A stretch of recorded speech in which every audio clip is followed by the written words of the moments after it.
canal da Estratexia. Esse é o primeiro Estratexia Education. Meu nome é Tainá Veloso, eu sou diretora da Estratexia Consultoria Tributária. Eu também sou autora do livro Gestão Estratégica e Competitividade para Pequenos e Grandes Negócios e, baseado no livro, nós estamos preparando uma série de vídeos educativos para você. É um jeito de aprender tributário, gestão tributária e gestão estratégica de um jeito um pouco menos chato. Então, assista nosso canal, porque a missão da Estratexia é ajudar o seu negócio a obter mais competitividade tributária, viabilizar tomadas de decisões mais estratégicas.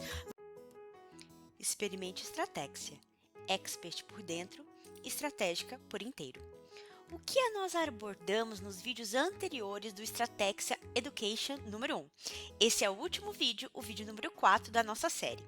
Lembrando que todos esses 4 vídeos foram baseados no livro Gestão Estratégica e Competitividade Tributária para Pequenos e Grandes Negócios, escrito por mim, Tainá Veloso. No vídeo número 1, nós tratamos dos desafios da gestão e competitividade tributária no Brasil, falamos de uma visão geral do sistema tributário nacional e os passos básicos para a gente entender o caminho da tributação, como que nasce um tributo. Já no vídeo 2, nós tratamos um pouco mais de forma aprofundada na questão da gestão estratégica e competitividade tributária, falando como um gestor pode iniciar seu processo de empoderamento sobre questões tributárias.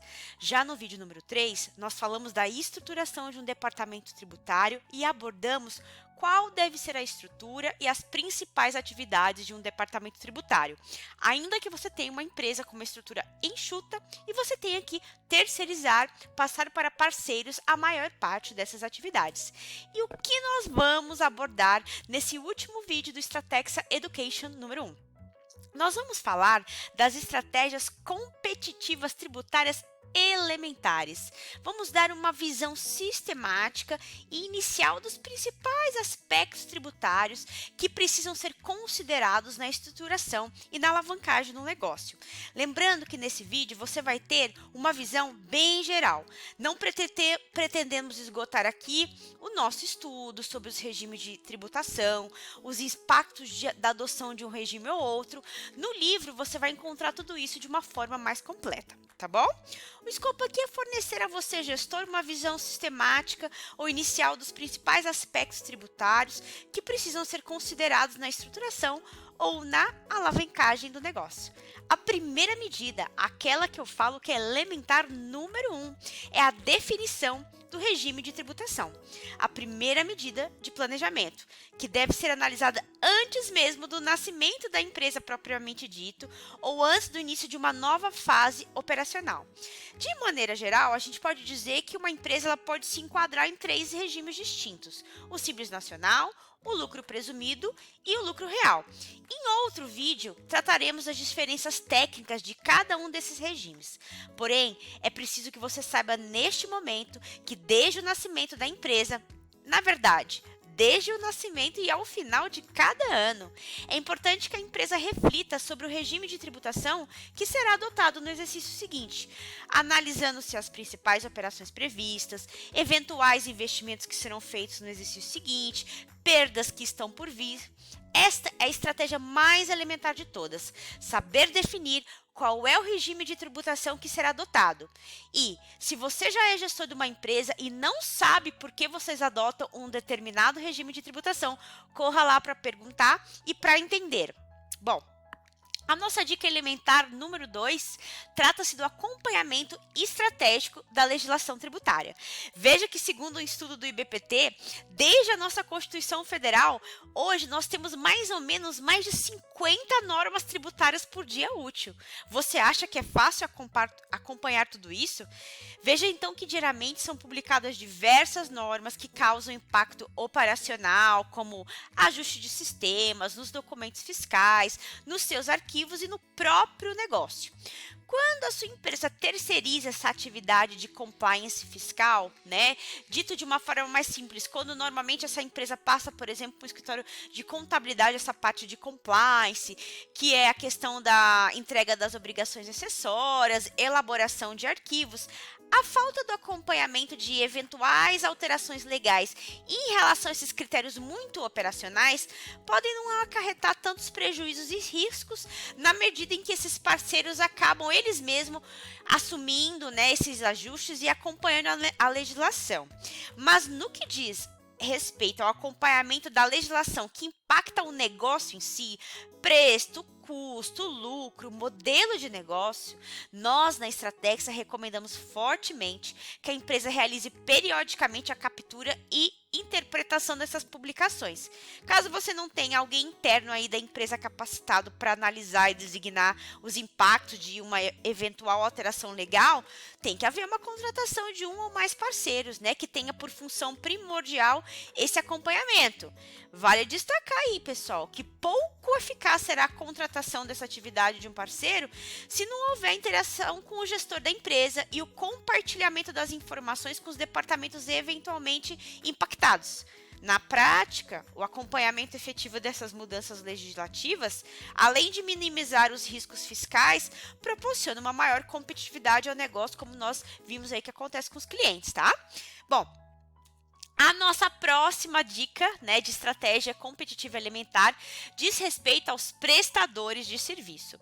Como vocês sabem, a maior parte dos prestadores de serviço pagam um tributo, né, um imposto municipal chamado ISS. O ISS é o imposto que incide sobre a prestação de serviços, né?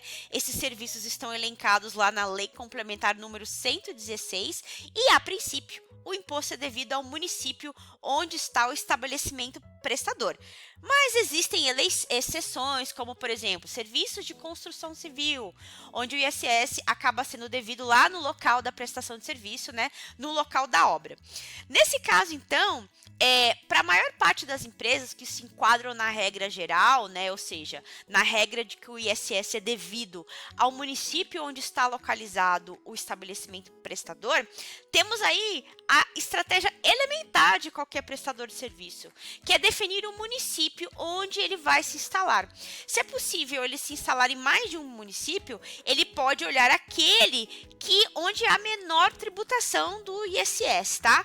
Mas muito cuidado, que existe aí uma discussão, dependendo da empresa estar estabelecida em um município, mas eventualmente viver prestando serviços em outro, existe uma discussão desse outro município exigir o ISS. Mas temos aqui a primeira estratégia elementar dos prestadores, que é definir o município onde ele vai estar estabelecido, analisando aí a tributação do ISS.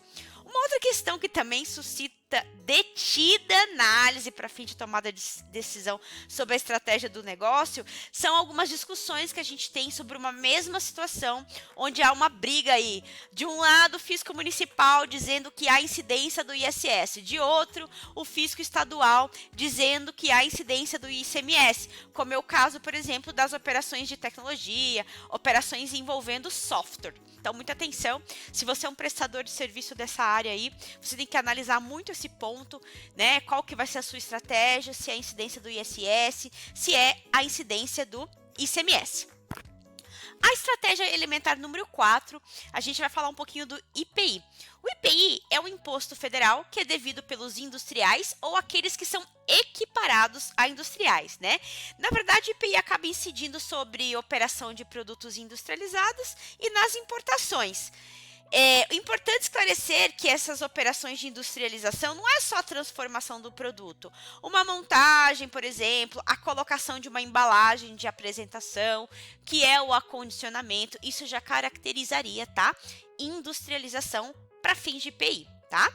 O artigo 9º lá do regulamento do IPI, ele arrola diversas situações em que a empresa ela não exerce propriamente a operação de industrialização, mas a legislação acaba equiparando esta empresa a um industrial. Vou dar um exemplo para vocês. Quando você é uma empresa importadora, além de você pagar aí o IPI na importação, você também vai pagar o IPI aí na saída aí quando você fizer a venda do seu produto importado, tá? Bom, então Então, um ponto importante aí que nós destacamos como estratégia elementar é a questão da definição da classificação fiscal dos produtos. Se você pegar aí uma nota fiscal, você vai ver que tem um campo aí dito NCM. Esse NCM é um código da sua mercadoria. Esse código vai determinar uma série de questões, principalmente ali a alíquota de IPI e de outros tributos, tá? Então, muito importante, e existem aí às vezes algumas situações em que é possível o enquadramento em uma ou outra NCM, então esse é um aspecto importante do planejamento das empresas que são contribuintes do IPI. E um ponto também que as empresas acabam não dando muita importância, né, é o fato da empresa acabar às vezes esquecendo de fazer uma revisão dos seus cadastros fiscais, né? Nesse caso, o contribuinte aí acaba definindo aí num primeiro momento qual é a NCM daquele produto, qual é a tributação desse produto, só que daí aquilo ali é jogado no sistema da empresa e esquecem de revisar. Porque de tempos em tempos, pessoal, essas alíquotas mudam, o tratamento tributário muda, eu já vi isso na prática inúmeras vezes, tá? E não só empresas pequenas, empresas grandes que esquecem de revisar os seus cadastros, tá? E passando aí para nossa última estratégia, a estratégia elementar número 5, mais focada no ICMS. Como vocês sabem, o ICMS é um tributo que incide para aquelas empresas que são aí comerciantes, né, que vendem mercadorias, indústrias, atacadistas, né, varejistas na sua grande maioria. É lógico que o ICMS também incide na prestação de serviço de transporte intermunicipal, interestadual, né, e serviço de comunicação, mas aqui a nossa dica vai principalmente para os contribuintes que são aí vendedores de produtos, sejam eles industriais ou não. Pessoal, o ICMS é de longe o tributo de maior complexidade e implicações práticas no nosso país. As peculiaridades desse imposto não deixam de impactar nem mesmo aquelas empresas do Simples Nacional, tá? Então, por exemplo, a primeira dica aí você tem que analisar a localização da filial, da matriz, a localização do estabelecimento, pois existem diferentes alíquotas de ICMS para operações que acontecem dentro de um estado, em relação a operações que enviam aí mercadorias para outros estados. Se o produto é nacional, se o produto é importado, isso vai impactar na alíquota, tá, do ICMS. Então, o posicionamento de uma filial, por exemplo, no país, já vai impactar muito qual vai ser a sua tributação, o seu ganho de competitividade, tá? Aqui a gente acaba fazendo muitos trabalhos, muitos projetos focados nisso, principalmente quando a empresa está fazendo uma remodelagem de negócios ou ela quer expandir, para ela analisar onde é o melhor lugar para ela poder acabar abrindo, por exemplo, uma filial aí, né? Outra coisa também, que dependendo dessa tributação de ICMS, isso pode acabar gerando um saldo credor de ICMS, porque o ICMS das suas compras, ele pode ser abatido do ICMS das suas vendas, tá? Para que no final você pague aí só o saldo. Mas em alguns casos, a empresa sempre tem mais imposto recuperado do que imposto de saída. Isso aí, dependendo do regime da empresa, regime do imposto de renda, isso também acaba tendo aí um impacto negativo, tá? Bom, nós também temos aí uma questão muito importante de substituição tributária do ICMS, ela impacta demais na competitividade, tá? A empresa, então, por exemplo, materiais de construção. Os produtos de construção, normalmente, eles estão sujeitos ao regime de substituição tributária. Tem alguns tipos de substituição tributária diferentes, mas aquele que é o mais famoso, que suscita aí mais debates, né? Uma empresa, por exemplo, fabricante, ela é obrigada a recolher o ICMS antecipadamente de toda a cadeia ali da frente dela. Então, é muito importante que, no caso dos produtos que estão sujeitos a ICMS-ST, o gestor avalie o impacto do preço, tá? Se pode haver um duplo recolhimento. Então, por exemplo, você é um atacadista, você comprou aqui dentro do estado de São Paulo uma mercadoria que já veio com o ICMS-ST no preço. Mas aí você vai vender para outro estado e você vai ter que recolher novamente esse ICMS-ST. Isso acaba impactando por demais, tá? Nem as empresas do Simples Nacional acabam fugindo disso. E por fim aí, nós temos aí as operações triangulares, não deixa de conhecer operações triangulares, exemplo, depósito fechado, industrialização por encomenda, né? Operações simbólicas que a sua empresa pode desenhar, né, para trabalhar com seus parceiros e fornecedores, que você vai ter um ganho de frete aí muito grande, tá? Bom, quer ser mais competitivo? Não se preocupe, a Stratexia vai te ajudar nessa jornada.